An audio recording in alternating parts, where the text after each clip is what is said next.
ಈಗ ಮಾನ್ಯ ಡಿ.ಕೆ. ಶಿವಕುಮಾರ್ ಸಾಹೇಬರು ಮುಖ್ಯಮಂತ್ರಿಗಳಾಗಿ ಆಯ್ಕೆಯಾಗಿದ್ದಾರೆ. ಈ ಒಂದು ಸಂದರ್ಭದಲ್ಲಿ ಅವರಿಗೆ ಮೊದಲಿಂದ ಶುಭ ಕೋರ್ತೀನಿ.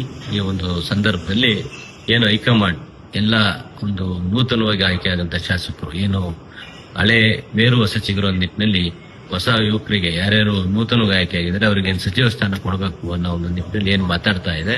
ಆ ನಿಟ್ಟಿನಲ್ಲಿ ನಾವು ಈ ಬಾರಿ ಸುಮಾರು 5ರಿಂದ 8 ಜನ ಹೊಸದಾಗಿ ಆಯ್ಕೆಯಾಗಿರುವಂತಹ ಶಾಸಕರುಗಳಿಗೆ ಅವಕಾಶ ಕೊಡಬೇಕು ಅಂತ ಹೈಕಮಾಂಡ್ ಹಾಗೂ ಮಾನ್ಯ ಮುಖ್ಯಮಂತ್ರಿಗಳಾದ ಡಿ.ಕೆ. ಶಿವಕುಮಾರ್ ಸಾಹೇಬರು ಮನವಿ ಮಾಡ್ತಾ, ಅದೇ ರೀತಿ ನಮ್ಮ ಚನ್ನಗಿರಿ ವಿಧಾನಸಭಾ ಕ್ಷೇತ್ರ ವ್ಯಾಪ್ತಿಯಲ್ಲಿ ಸುಮಾರು ತಾವೆಲ್ಲ ನೋಡಿದಂತೆ ಜೆ.ಎಚ್. ಪಾಟೀಲ್ ಮಾಜಿ ಮುಖ್ಯಮಂತ್ರಿಗಳ ನಂತರ ಇಲ್ಲಿವರೆಗೆ ಯಾವುದೇ ರೀತಿಯ ಸಚಿವ ಸ್ಥಾನದ ಒಂದು ಅವಕಾಶ ಸಿಕ್ಕಿಲ್ಲ. ಯಾವುದೇ ಪಕ್ಷದಿಂದ ಸಿಕ್ಕಿಲ್ಲ, ಬಿಜೆಪಿ ಇರ್ಬೋದು, ಕಾಂಗ್ರೆಸ್ ಇರ್ಬೋದು.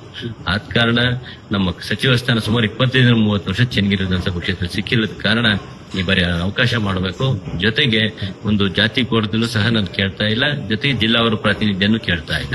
ನಾನೇನಪ್ಪ ಮನವಿ ಮಾಡೋದು ಹೈಕಮಾಂಡ್ ಅಲ್ಲಿ ಅಂದ್ರೆ, ರೈತಪರ ಹಿನ್ನೆಲೆ, ರೈತಪರ ಸಂಘಟನೆಯಿಂದ ನಾನು ಇವತ್ತೇನು ಮೇಲ್ ಬಂದಿದ್ದೀನಿ. ರೈತಪರ ಹೋರಾಟಕ್ಕೆ ನಾನೇನು ಈ ಹಿಂದೆ ಪಕ್ಷದ ಒಂದು ಕೆಲಸ ಕಾರ್ಯಗಳು ಮಾಡಿದ್ದೀನಿ. ಕೇಂದ್ರದಲ್ಲಿ ಹೋರಾಟ ಮಾಡಿದಂತ ಭಾರತ್ ಬಚಾವ್ ರ್ಯಾಲಿ ಇರ್ಬೋದು, ಆಮೇಲೆ ಮೇಕೆದಾಟು ಪಾದಯಾತ್ರೆ ಇರ್ಬೋದು, ಜೊತೆಗೆ ರಾಜಭವನ್ ಚಲೋ, ಈ ಸುಮಾರು ಸಂದರ್ಭದಲ್ಲಿ ರೈತರ ಪರವಾಗಿ ಸಾವಿರಾರು ರೈತರನ್ನ ಬಸ್ಗಳಲ್ಲಿ, ಕಾರ್ಗಳಲ್ಲಿ, ಟ್ರೈನಲ್ಲಿ ಕರ್ಕೊಂಡು ಬಂದು ಸಚಿವ ಏನು ಹೋರಾಟ ಮಾಡಿದ್ದೀನಿ. ಆ ನಿಟ್ಟಿನಲ್ಲಿ ಸಚಿವ ಸ್ಥಾನದ ಅವಕಾಶ